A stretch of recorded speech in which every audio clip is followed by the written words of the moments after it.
shalom semua Bapak Ibu yang ada di New York ataupun Bapak Ibu lagi ada dimanapun, ya baik yang ada di Zoom ini maupun yang ada di platform YouTube tentunya. Satu sukacita, anugerah buat saya untuk kembali sharing di Worship from Home di saat ini ya. Thank you sekali lagi kakak senior saya, Pastor Yongki, Yosua Yongki dengan Ibu, dan semua saudara yang ada di sini ya. Tanpa rasa sok tahu, sok pinter, rasa bahwa saya paling rohani sebagai pembicara, ya sama sekali ya. Saya tidak mau punya hati seperti itu, karena kita semua akan terus step by step going on the process untuk kita dirubah keserupaan kita menjadi seperti Kristus. Ya. Jadi seperti NKRI harga mati. Saya nggak tahu apakah US harga mati, tapi seperti NKRI harga mati. Demikian menjadi seperti Kristus itu harga mati. Nah, kalau kita ibadah apa saja yang kita lakukan tidak membawa orang kepada keserupaan Kristus. Nah, ini dia. Nanti gedung gereja sia-sia, liturgi sia-sia, pendetanya sia-sia, semuanya sia-sia. Ya, jadi ya orang ngomong wasting time saja, orang ngomong ya apa invalid, kontraproduktif, betul ya. Karena tujuannya kan kepada keserupaan dengan Kristus. Itu udah tujuan tertinggi dalam kekristenan kita. Nah, izinkan saya dalam proses kita menjadi seperti Kristus, ya, kita mesti belajar dari sebuah produknya Kristus. Sebab produk ini tidak dimiliki oleh agama, tidak dimiliki oleh dunia. Ya, produk itu namanya integritas. Ya, ini produk ilahi, ya Bapak Ibu semua. Jadi kalau saya bilang ini tidak dimiliki agama, saya sedang tidak bilang misalnya agama-agama yang diakui di Indonesia, agama apa, agama bukan, tapi agama di sini adalah roh agama yang ada di dalam diri kita ini.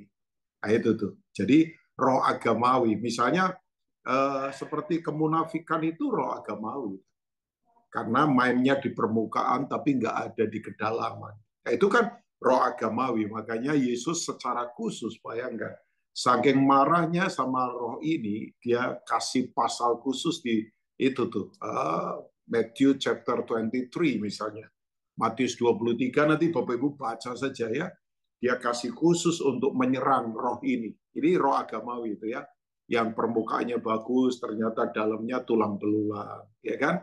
Yang bisa melihat kesalahan orang kecil seperti ketumbar, tapi ternyata kesalahan dia seperti gajah itu di pelupuk matanya nggak kelihatan, ya gitu. Ya saking besarnya jadi nggak kelihatan ya. Ya saking gedenya dosanya jadi nggak kelihatan karena mukanya juga sudah ketutup dosa. Jangankan mukanya, tubuhnya juga sudah ketutup, mungkin sudah kegencar dosa, makanya nggak bisa melihat. Nah, itu kan sebetulnya roh agama yang ada dalam diri kita. Jadi kita jangan mau digiring konflik agama, agama ini, agama yang diakui pemerintah Indonesia, bukan itu. Itu hal di luar, tapi ini yang paling berat adalah yang di dalam, ya Bapak Ibu ya. Nah, kenapa saya perlu sampaikan ini? Mungkin jarang khotbah seperti kayak kekudusan, integritas disampaikan lagi, apalagi di era misalnya millennial generation, Z generation, itu kan hal-hal seperti ini kayaknya ya udahlah gitu ya, apalagi kita ada di serangan budaya kan, seperti budaya LGBT misalnya, itu budaya loh Bapak Ibu ya. Jadi orang jadi begitu gara-gara ikut-ikutan tren misalnya. Kalau nggak begitu nggak modern rasanya. Itu ya, tahu ya budaya ya Bapak Ibu. Budaya itu begini, sesuatu yang kita lakukan tidak usah berpikir untuk melakukannya. Itu sudah punya apa ya impact gitu. Jadi sesuatu yang dikerjakan tanpa orang perlu berpikir lagi. Nah, itu kan itu budaya. Nah, budaya bisa jahat, bisa baik kan. Ya, jadi misalnya kalau orang memberi berkorban masih berpikir, nah itu memberi belum jadi budayanya dia.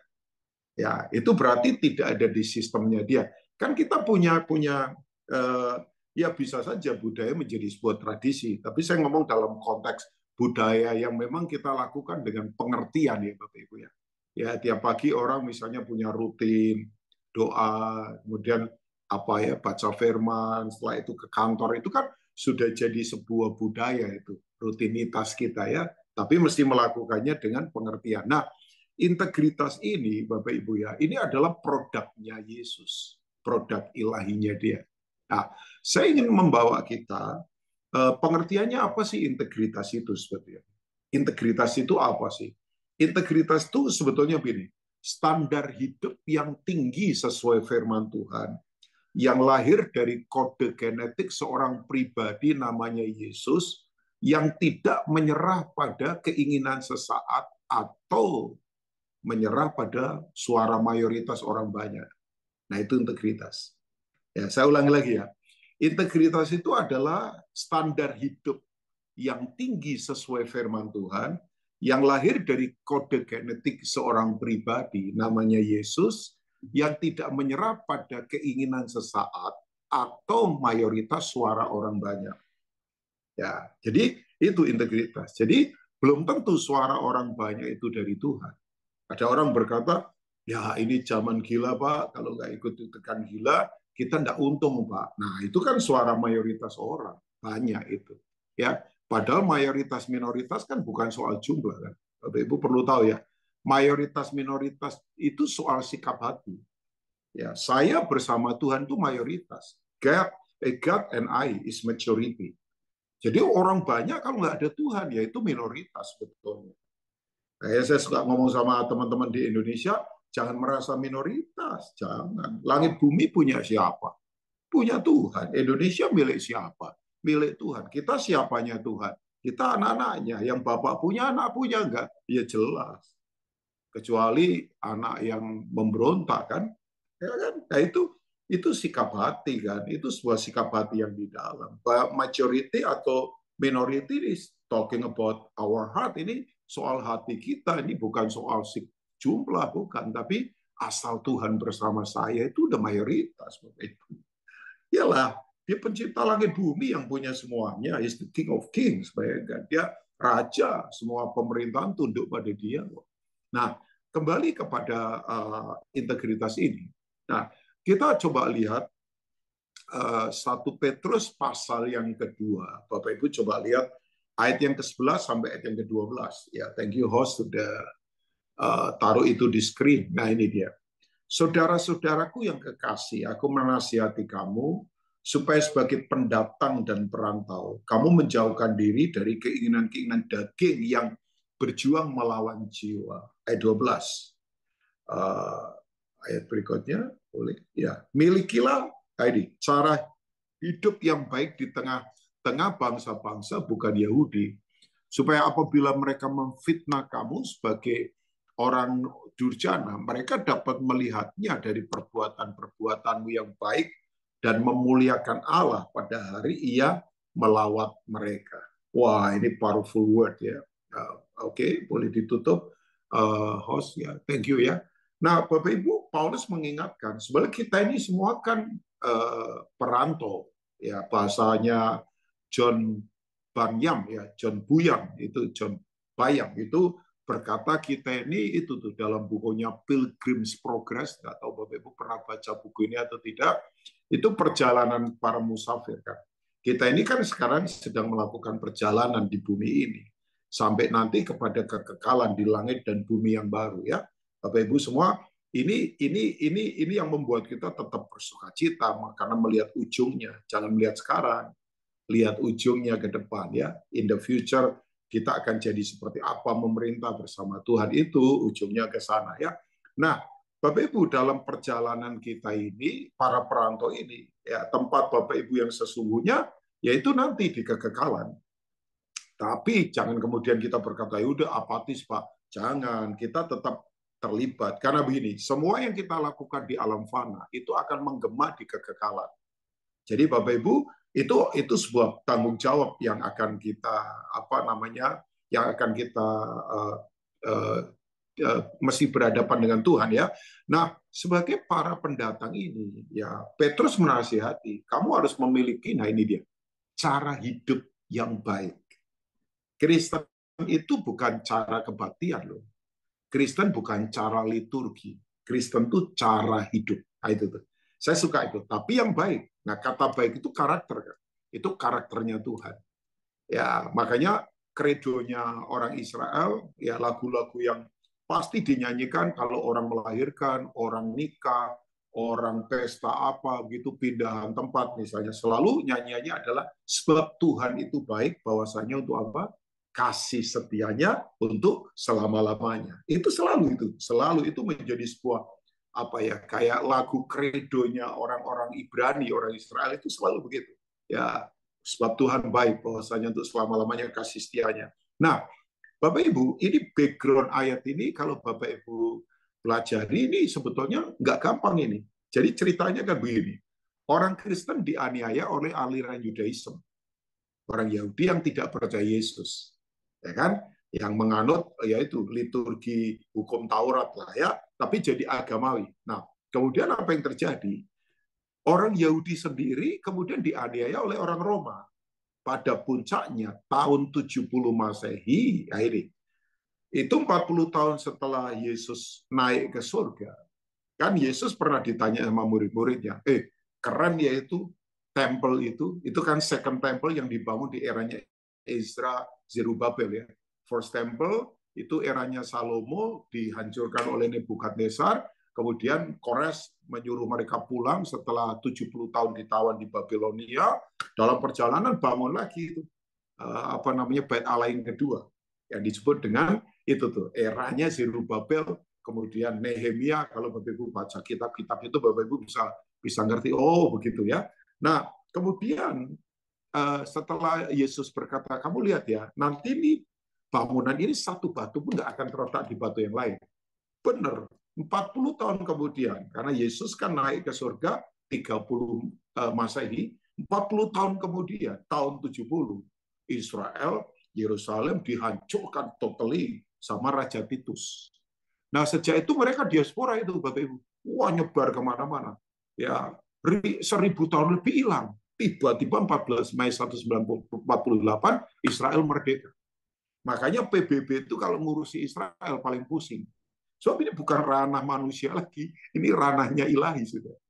Dari era dulu kan, Abraham sampai mau genosidanya di Mesir, sampai dihancurkan Amalek, Filistin, bertempur terus, bayangkan. Makanya ya udah, ini bukan ranah PBB lagi kalau ngomong Israel, itu sudah ranah ilahi, Bapak Ibu ya. Memang ya itu ya, Bapak Ibu yang di New York kan dekat sama New York ya, pusatnya PBB kan, makanya Bapak Ibu udahlah jangan terlalu ngurusin masalah politisnya ini, karena ini susah dimengerti ya. Memang kita menunggulah waktu mereka dilawat Tuhan. Ini aneh kan, aneh ini ngurusin.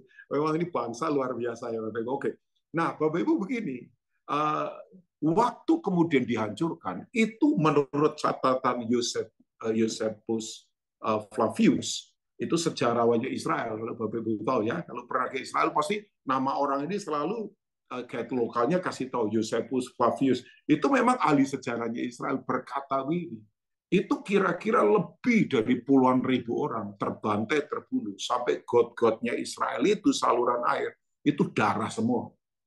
Larilah mereka ini. Jadi orang Kristen ikut lari, orang Yahudi ikut lari. Nah, lari itu mereka naik ke atas Samaria, itu jalur paling enak, naik lagi ke Syria. Dari Syria mereka masuk ke Turki. Nah, di Turki mereka ternyata dari Gua Singa masuk ke Gua Serigala, karena mereka ada di kerajaan namanya Anatolia. Ini wilayah kekuasaan Roma yang ada di Asia. Sementara yang ada di Eropa kan Roma sendiri, itu di Italia sana. Ini, nah mereka itu ada di, udah begini. Kalau dulu mereka dijajah Romawi, tapi masih di tanah sendiri. Sekarang sudah bukan tanah sendiri, di bawah pemerintahnya orang, dengan cara makan beda, cara hidup beda, budayanya beda. Kayak saudara boleh di New York, tapi saya yakin yang namanya getok nggak akan hilang. Yang namanya klepon nggak akan hilang. Itu saya yakin Ibu Yongki suka bikin getok klepon, itu saya yakin. Nah, Pak Yongki kayak saya wong deso, makanannya ya ketan, klepon, getuk ya. Ya grondol itu jagung sama ya. Saya kemarin dari Pasar Gede depan kantornya Mas Gibran, cawapres, calon wakil presiden, yang dia makan-makan begitu tuh. Dawet, wah enaknya minta ampun Bapak Ibu ya. Nah, memang kan kita lahir di situ. Tapi ini berubah total, Bapak Ibu. Nah, Petrus berkata begini, kamu pasti nanti akan ditekan. Kamu pasti bisa saja mengalami rasis, mengalami apa. Rasis kan bukan soal warna kulit, ya, Bapak Ibu.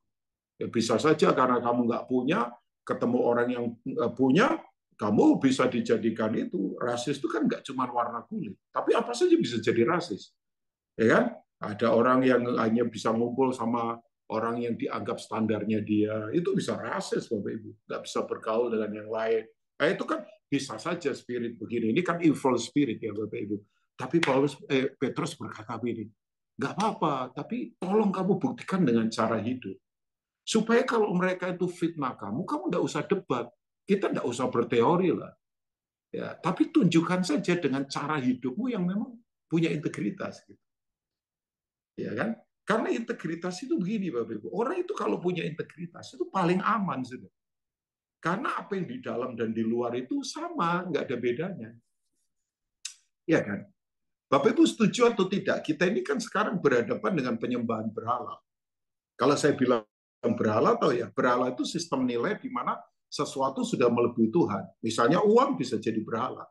Ya lucu kan? Ya kucing tidak menyembah uang, tapi manusia menyembah uang. Coba. Saya sampai ketawa kadang-kala ya. Coba kucing dikasih ya uang 100.000, ya ini kalau di Indonesia kan paling tinggi 100.000.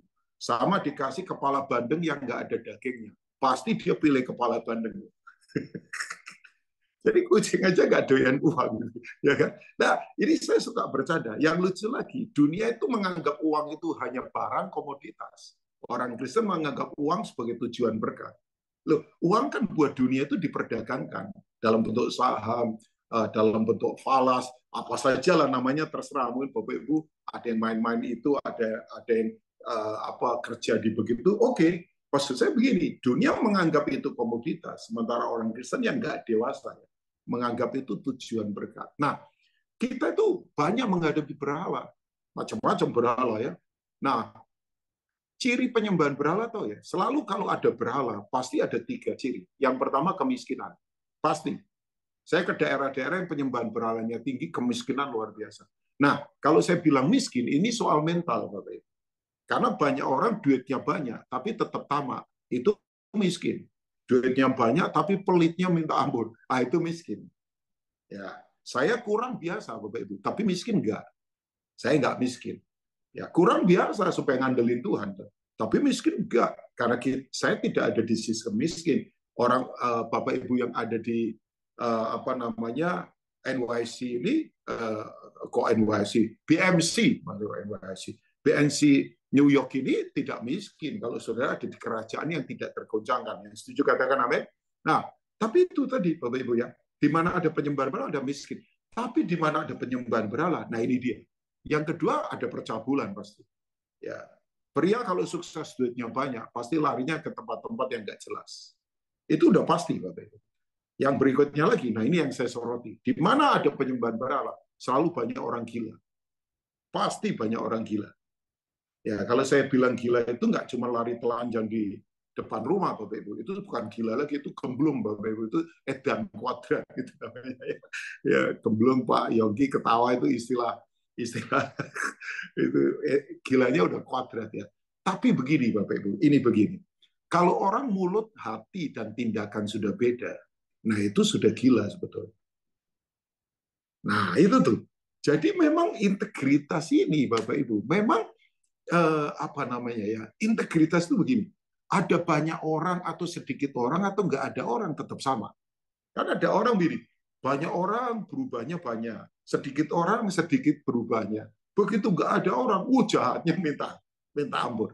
Sampai setan saja minder sama dia loh, Bapak Ibu ya.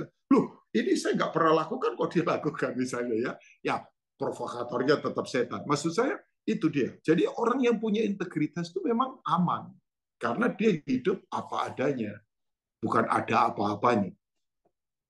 Nah, saya sampaikan ini kenapa penting, Bapak Ibu. Nah, saya tadi sudah katakan ya, bahwa integritas ini produknya Tuhan. Saya bisa cari contoh orang-orang di Alkitab yang punya integritas hebat-hebat. Ya, misalnya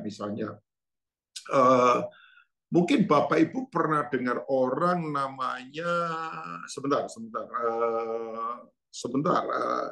tiba-tiba saya ingat nama orang ini, tapi saya nggak kasih di itu ya, nggak kasih di host, tapi orang ini namanya, sebentar, Epaphroditus. Nanti Bapak Ibu bisa baca di Filipi pasal yang kedua ya. Ya kalau Paulus kan Bapak Ibu udah biasa dengar lah. Kemudian siapa lagi? Timotius, Bapak Ibu mungkin sering dengar juga. Tapi Epaphroditus itu adalah orang yang begini, dipercaya jemaat Filipi untuk mengurus bantuan buat pelayanannya Paulus. Dan ini uang nggak kecil loh Bapak Ibu. Ini uang besar Bapak Ibu. Ya, dan tantangannya berat karena perjalanannya kalau Bapak Ibu ke Turki ya. Saya kan dalam anugerah Tuhan beberapa kali ke Turki, mungkin Pastor Yonggi pernah juga ke sana untuk tengokin 7 gereja itu, jauh-jauh itu Bapak Ibu. Nah itu kan jemaat mula-mula 7 jemaat yang ada di Kitab Wahyu itu mayoritas ada di Turki kan Bapak Ibu ya. Itu perjalanan nggak pendek, bawa uangnya banyak, tapi orang ini bisa dipercaya. Ya, bahkan saking bisa dipercayanya, nggak cuma kunjungi Paulus, tinggal di penjara temenin Paulus sekian lama sampai dia sakit. Padahal dia bukan narapidana, dia tidak kena hukuman, tapi dia rela tinggal bersama Paulus. Nah, jadi ini misalnya orang seperti ini ya. Tapi saya kembali lagi lah, contoh integritas yang luar biasa. Kita yuk belajar dari Yesus secara manusia, saya bilang ya. Yesus kan pernah jadi manusia 100%, dia Tuhan 100% kan. Nah, Bapak Ibu kalau lihat Yesus itu, Bapak Ibu, yang saya kagum dari kehidupannya dia. Nah, Pak, kita jangan kasih contoh Yesus lah. Oh, Bapak Ibu bisa lihat di misalnya Ibrani pasal 4 kalau Bapak Ibu belajar ya.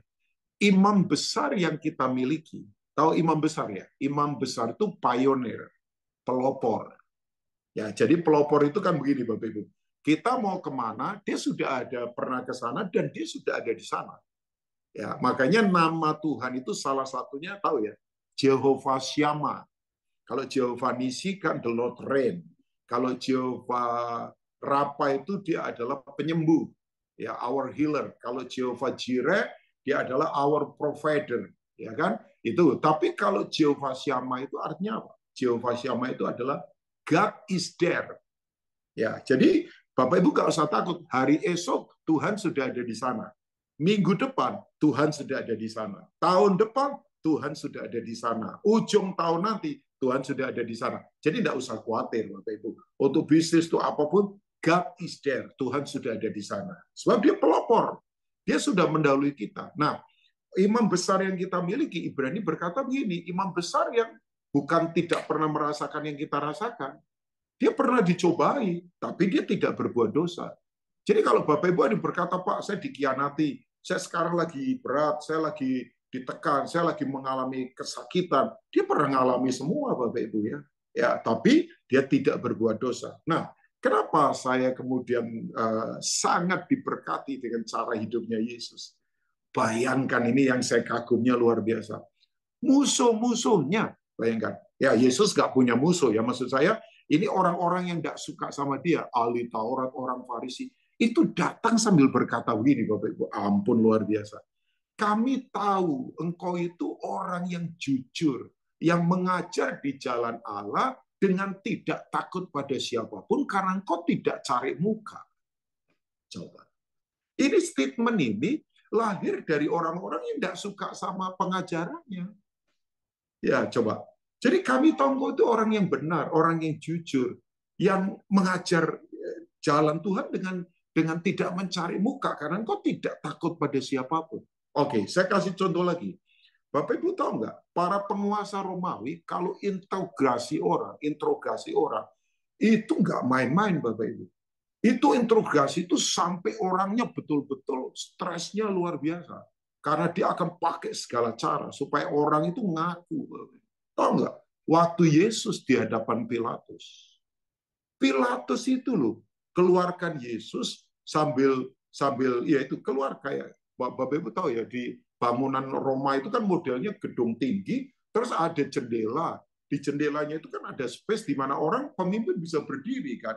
Terus kemudian mereka kalau dia ngomong suaranya itu kan akustiknya bagus, nggak perlu pakai mic ya. Kayak saya ini nggak perlu pakai mic, tapi nyampe New York loh, keren ya memang. Coba ini akustiknya luar biasa loh. Saya tuh nggak pakai mic loh, ini bisa didengar di rumahnya Pak Yonggi. Ini Pak Yonggi itu peka sekali sama suara Tuhan, ya. Maksudnya suara firman. Ibu-ibu juga yang ada di sini nih. Ada siapa lagi nih ya? Ada Pak Suko, ada Pak siapa lagi ya, Pak Steven, Pak yang lain ya, oke, Pak Bobi, coba bayangkan. Jadi begini, dia bawa Yesus, tahu ya, yang dikatakan oleh Pilatus. Orang tuding dia, orang hujat dia. Dia berkata, aku itu tidak ketemukan satu kesalahan pun pada dia. Ya ampun. Jadi aku tidak menemukan, ya aku tidak layak hukum dia mati, wong dia tidak ada kesalahan sedikit pun. Ya, ya. Padahal Pilatus itu aneh kan. Pilatus itu dua-dua muncul di ujung terakhir Yesus belum disalibkan. Jadi kalau saya katakan nih, dalam tanda petik nih, dalam tanda petik ya. Maafkan kalau tafsiran saya salah, tapi nggak sesat. Pilatus itu sebetulnya dipakai oleh Bapa untuk menyadarkan terakhir kalinya orang Yahudi. Ya memang kalau orang berkata, Pak, kan dia sudah dinubuatkan untuk mati, Pak. Oh iya, maksud saya ngomong, ini Pilatus ini tiba-tiba ngomong, dia itu benar loh, kamu ikuti cara hidupnya dia. Tapi kan roh agamawi sombong yang sudah menguasai mereka, itu udah blok mental itu, udah itu. Nah, sekarang jadi Yesus itu pribadi yang menurut saya luar biasa soal integritas.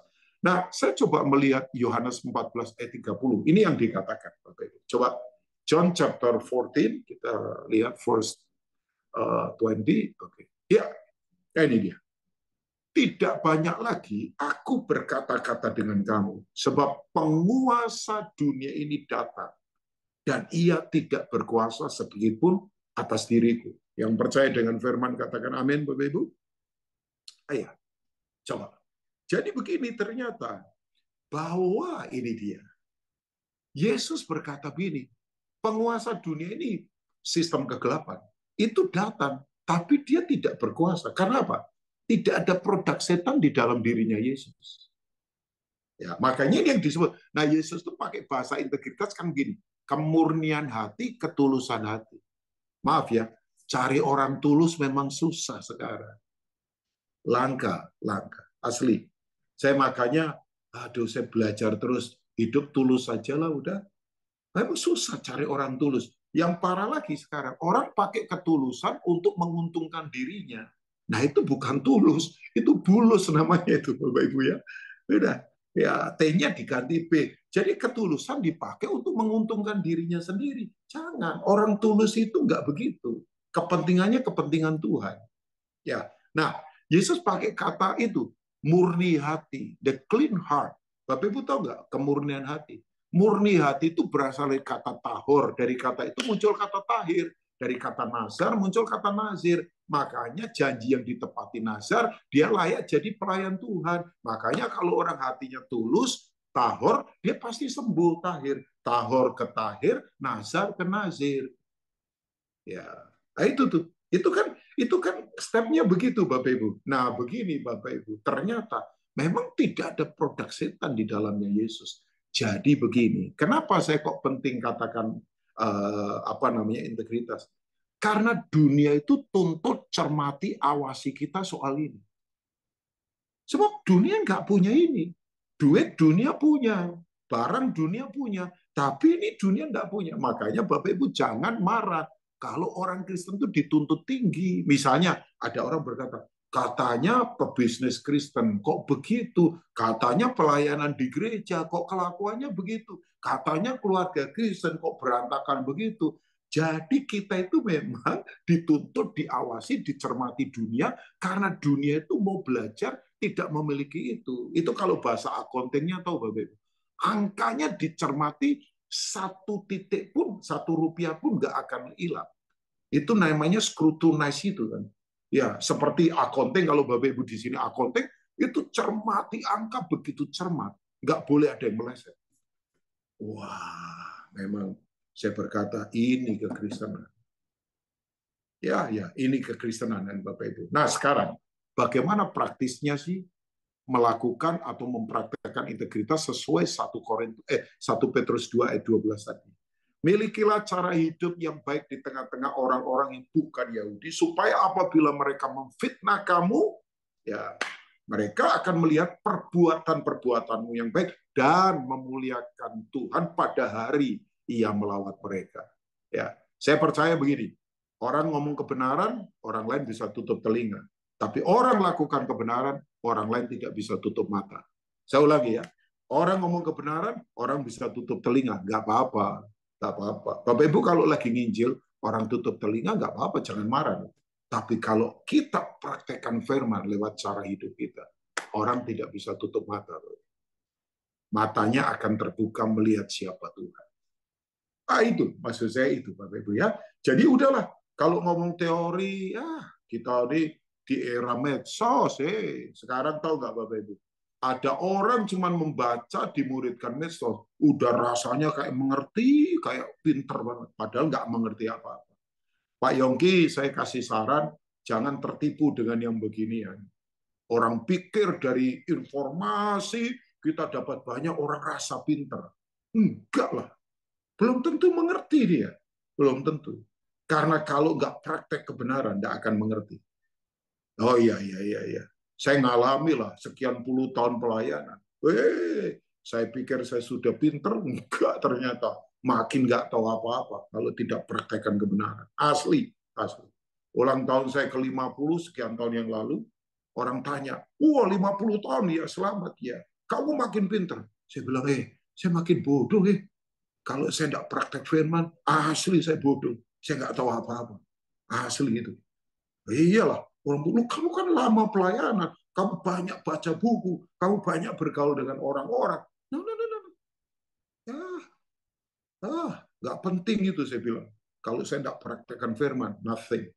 Udah percuma, nggak ada artinya. Sekarang, bagaimana mempraktekkannya dalam kehidupan? Saya berharap ini menjadi perenungan kita bersama ya, Bapak Ibu ya. Nah, saya tadi sudah sampaikan satu ayat juga, mungkin maksudnya Pak Bobi kalau nggak salah. Mazmur 51 ayat 8 itu kebenaran batin. Betul ya?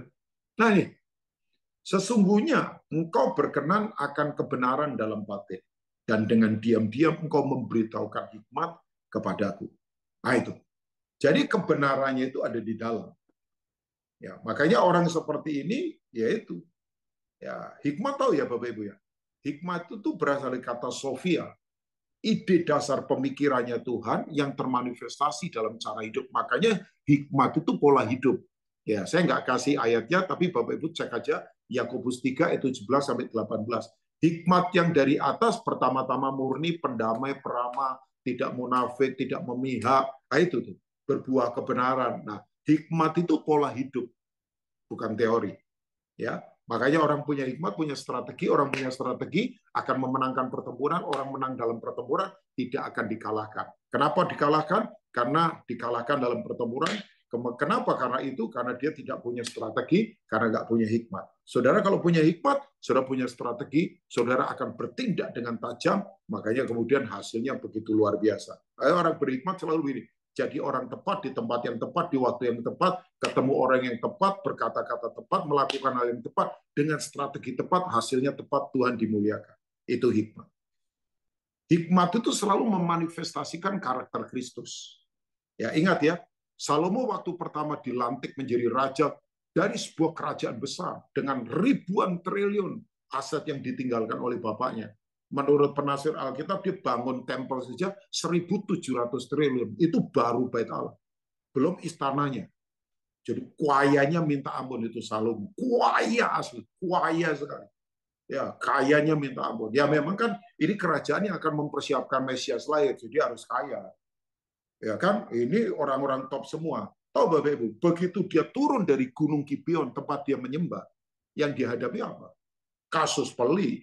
Itu tidak bisa diurai hanya dari lulusan Boston University atau Universitas Indonesia. Dua ibu punya dua anak, satu anak mati ketindihan, satu ngakunya ini bayinya, satu ngakunya ini bayinya, dibawa ribut di hadapan Salomo. Langsung Salomo ambil, mau dibelah jadi dua sama pedang, tiba-tiba ibu yang asli ibunya berkata, jangan, kasih dia saja. Ya, Salomo langsung tahu, ini belas kasihan. Sebab dalam hikmat selalu ada belas kasihan. Ini ibunya. Sejak itu hikmatnya tak tertandingi, Bapak Ibu. Ya, itu sayang ya, dalam perjalanan kemudian dia terhisap oleh cara-cara yang lain. Ya, saya tidak akan ke sana, tapi ujungnya Salomo tetap kembali ke Tuhan, Bu. Ya, jadi ujungnya masa tuanya dikembali ke Tuhan. Makanya betul kan, Salomo itu penuh hikmat. Kitab Kidung Agung itu adalah hikmat raja muda, kitab Amsal itu kematangan seorang raja, kitab Pengkhotbah itu adalah kebodohan raja tua. Makanya kalau udah senior jangan sampai bodoh Bapak Ibu ya, karena itu bahaya. Jadi kita bahaya. Jadi Kidung Agung itu kan hikmat raja muda. Kitab Amsal itu kematangan dia sebagai seorang raja, tapi Pengkhotbah itu kebodohan raja tua. Makanya selalu isinya sia-sia, sia-sia, sia-sia semua. Ya, yang di bawah matahari sia-sia. Jadi yang tidak sia-sia, yang di atas matahari. Makanya kejarlah yang di atas matahari. Ya, sayangnya Ari Lasso nyanyi lagu Mengejar Matahari. Ya, itu dia. Mungkin nanti kita kasih tahu lah dia ya. Oke, yang nggak tahu Ari Lasso ya Bapak Ibu mungkin tahunya Didi Kempot atau Inul siapa. Nah, Ari Lasso itu penyanyi favorit saya ini. Keren kan dia. Keren. Oke. Nah, sekarang praktisnya ya beberapa hal. Ya, saya punya waktu nggak akan panjang lagi. Yang pertama Bapak Ibu, ini dia. Kalau Bapak Ibu ada di lingkungan atau situasi di mana Bapak Ibu jatuh karena Bapak Ibu punya kelemahan sesuatu di situ, tolong lari saja Bapak Ibu. Yang pertama ini, yang pertama. Kalau masuk ke tempat yang menggoda kita, environment-nya menggoda kita dan kita tahu kelemahan kita gampang tergoda. Please lari saja Bapak Ibu.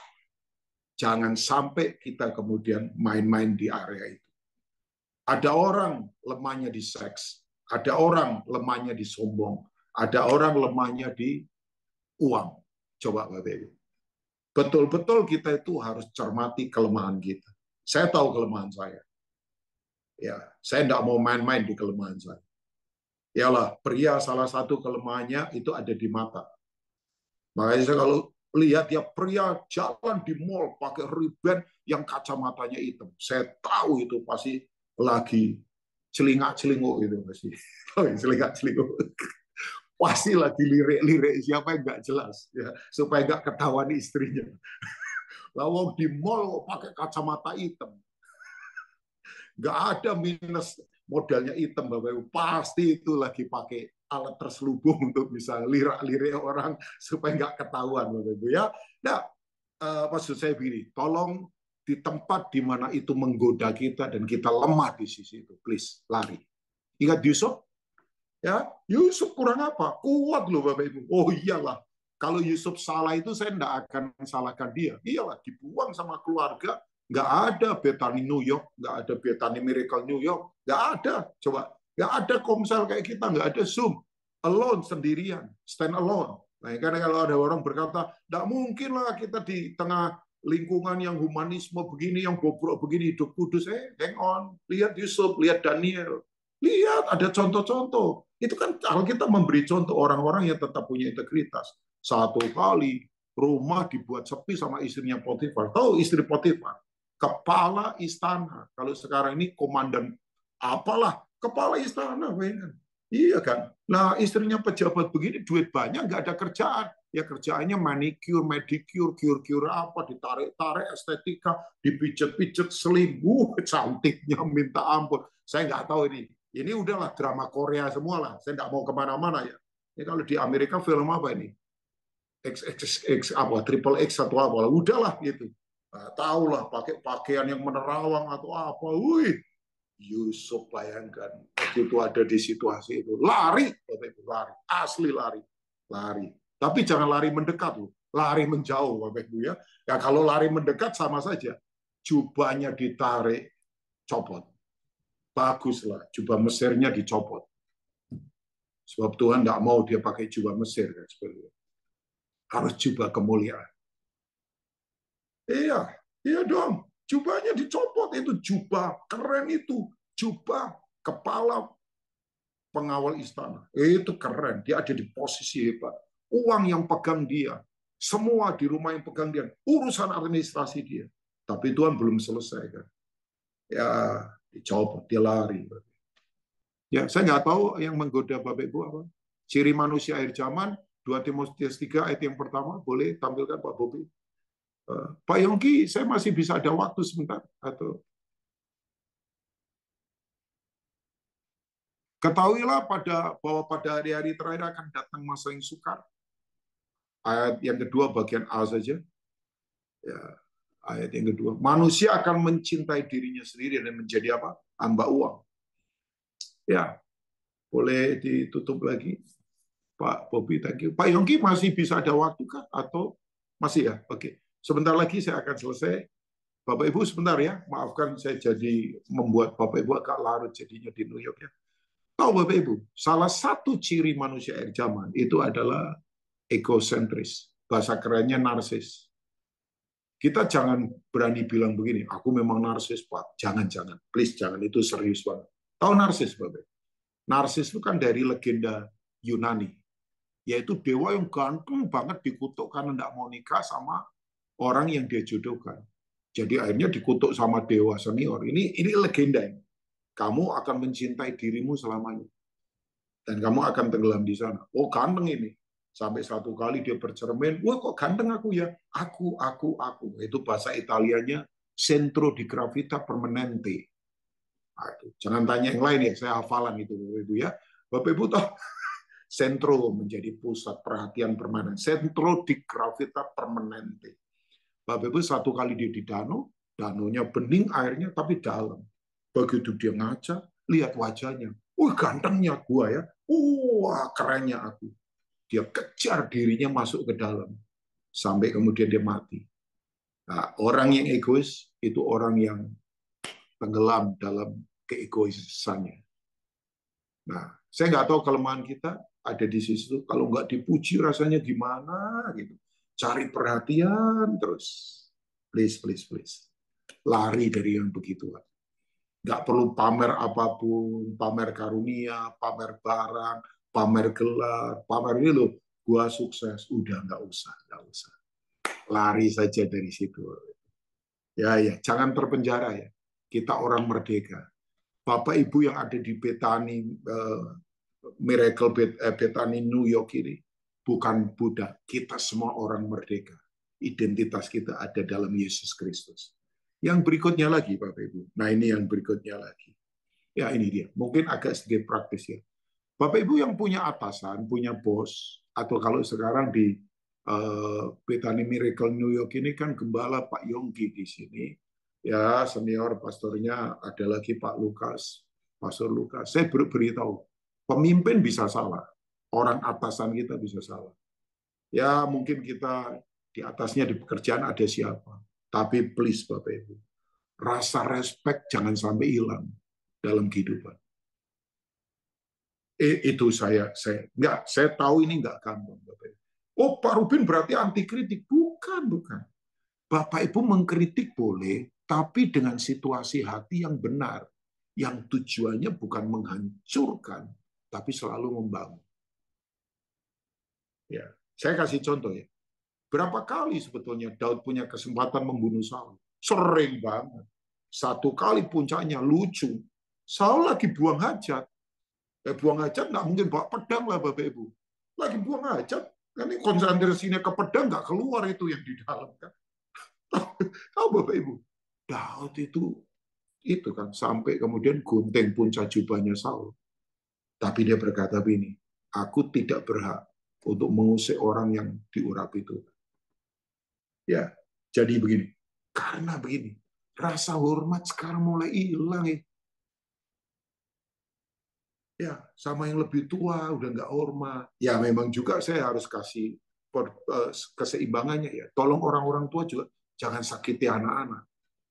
Ya, saya marah sekali. Orang hina presiden seenaknya loh dengan kata-kata kotor sampai saya bilang, aduh saya marah. Saya kalau ketemu orang itu saya pengen ajak bicara, bener. Saya nggak takut Bapak. Ini nggak boleh kan. Ini kan kalau rasa hormat di sebuah kota dan bangsa hilang, kita mau dibawa kemana? Iyalah, Alkitab katakan hormati pemerintah yang ada di atasmu, hormati para pemimpinmu. Itu sudah. Oke, sekali lagi, orang bisa salah, saya bisa salah. Ya, Pak Yongki bisa salah, Bapak Ibu mungkin bisa salah, Bapak Ibu punya anak buah di bawah. Tapi yang namanya rasa respect, itu harus terus dibangun. Tolong pria, ya itu dia. Kasih pada suami, pada istri harus benar. Istri rasa hormat pada suami. Jangan sampai hilang itu, Bapak Ibu. Ini sebuah kehormatan. Our God is an honorable God. Tuhan kita ini Tuhan terhormat. Dan yang berikutnya lagi, yang ketiga, di pekerjaan, di komunal, Bapak Ibu, tolong begini, kata-kata sikap kita harus selalu membangun, jangan merusak. Jangan menggerakkan orang di tempat kerja untuk sabotase, untuk apa. Ya, kita ada di sistem yang berbeda dari sistem dunia. Ya, karena saya tahu begini, walaupun nggak enak di tempat kerja Bapak Ibu, itu sebetulnya alat Tuhan membentuk Bapak Ibu. Untuk Bapak Ibu dipersiapkan buat sesuatu yang hebat. Yalah, coba kalau ngomong Yusuf, ya apa sekolahnya? Sumur. Apa sekolahnya? Dibuang keluarga. Apa sekolahnya? Penjara. Coba. Tapi ternyata sikap hatinya top, Bapak Ibu. Begitu, makanya betul ya. Yusuf itu tidak pernah menangis waktu pembentukan. Yusuf itu menangis setelah jadi penguasa. Orang kalau dibentuk tidak perlu menangis. Tapi waktu punya kedudukan tinggi, menangislah. Menangis lihat kesusahan orang, menangis lihat orang lapar, menangis orang lihat orang membutuhkan pertolongan. Nah itu sayangnya, dalam pembentukan nangis, begitu berkuasa ketawa melulu. Jangan, Bapak Ibu. Kalau perlu, dalam penderitaan ketawalah. Waktu sukses, gampang menangislah, karena penuh belas kasihan. Ya, saya berharap Bapak Ibu, ya Pak Rubin kok levelnya begini? Nah kan tadi saya sudah ngomong, ini standar pola hidup sesuai firman yang dunia tidak miliki. Nah, saya tutup dengan ini. Kalau Bapak Ibu menderita, yang berikutnya ya, jangan ngomel, jangan salahkan siapapun. Penderitaan proses itu tempat paling valid untuk memurnikan hati kita. Ya, jadi saya nggak tahu ada yang sedang gagal, ada yang sedang susah, saya nggak tahu. Dimanapun, mungkin yang ada di YouTube channel juga. Ya, saya tahu proses nggak gampang, saya tahu kondisi nggak mudah, tapi begini yuk, tetap bersuka cita, tetap bersyukur, tetap berkata Tuhan baik. Ya, oh ya, saya kalau lagi susah Bapak Ibu, saya tidak mau cari pertolongan orang. Saya selalu gunakan lutut untuk bertekuk lutut di hadapan Tuhan. Karena kita ini punya senjata yang tak terkalahkan oleh nuklir, oleh apapun. Senjata itu adalah sujud di altarnya. Ya tahu lagu itu, sujud di altarnya, ku bawa hidupku, ku terima anugerahnya, dia ampuniku dan bebaskanku. Ya kan? Ya, sesuatu terjadi, mujizat terjadi saat datang di altarnya. Wah, itu kekuatan kita. Ya, yuk kita memang punya standar yang berbeda dari dunia ini karena kita punya role model yang hebat. Jesus Christ tak terkalahkan. Selamat datang dalam kode genetik ini dan kita akan pengaruhi dunia di sekitar kita. Bukan teori lagi, tapi dengan cara hidup kita yang luar biasa. Tuhan memberkati semua yang ada di Zoom, yang ada di YouTube channel. Izinkan saya berdoa buat Bapak Ibu semua ya. Yuk, let's pray together. Hamba berdoa, firman ini termetrai di hati kami. Kami tahu Tuhan, sebagai orang percaya, bahwa kami punya standar kehidupan yang harus sesuai firman. Ini lahir dari kode genetikmu sendiri. Kami tidak akan menyerah pada kebutuhan sesaat atau suara mayoritas orang banyak yang sebetulnya tidak taat pada firman Tuhan. Kami tahu kami ada di sistem yang sekarang, ya sistem pemerintahan dunia ini yang coba mencabut kami dari firman-Mu. Tapi kami tahu Roh Kudus selalu menolong kami. Hamba berdoa Tuhan, kuatkan hati setiap kami yang ada di Zoom ini maupun di YouTube channel.